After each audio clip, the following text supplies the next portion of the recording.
abasumba abawuliriza leero kino ngenda kibabalira mukoze kyamaanyi okukuumira abavubuka mu bwavu mubawa kye bayita false hope temubawa models zizimba kugenda kukola churches ez'omulembe guno ziganya okugamba abavubuka nti mugende mukole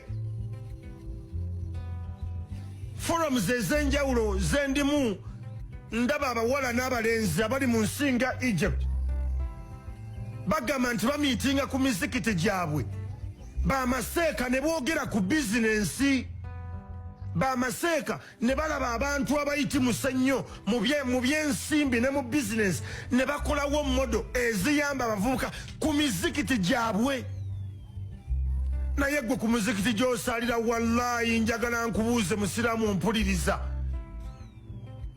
baali bakutuuzizzaako awo ne bagamba abavubuka ku Lwokutaano luno bwe tumala okusaala waliwo workshop eno y'abavubuka ku bya nsimbi waliwo workshop eno ku y'abavubuka ku bya bizinensi ate ne foramu ezibeerayo temwagala genda mu abavubuka because ogamba nti ya Allah ajja kumpa ajja kuwa naye baako kyokola be intentional. I have a problem with this. I have a problem with this. Twekwese emabega w'eddiini ne tugaana okukola twekwese emabega w'enzikiriza ne tugaana okukola and the leaders that be in this land baganya okutuwa obukulembeze in that regard. Omuntu wa wansi mu ddiini yonna gy'okkiririzaamu yonna gy'osinziira okundaba abali ku Facebook tuli live nja kusaba baako kyokola nga kikugattako oba nga kigatta ku bantu b'okulembera in that regard in that religion.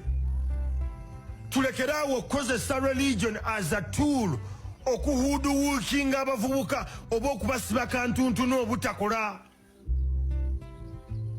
Mumanyi n'obbakanga nti ne bw'onookola ebintu byonna nga tebiriimu mukisa gwa Katonda tebijja tambula. Let me tell you, no one should confuse you with such sentiments that are very pedestrian.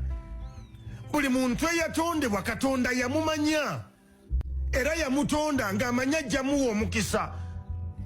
Kati awo osangira omwavu agamba nti anze abaana siba pulaningira buli mwana ajja ne riziki ye akijja ku the natural phenomenon of life. Kati mulekeraawo kanga abavubuka nti olw'okubanga tasabye nti tazza mu kyaki nti Katonda tagenda muwa mukisa. No, omukisa teguli mu kyaki, omukisa guli mu ddiini. Omuntu gyakuliramu n'agitegeera era n'agobera principles as given n'azikola.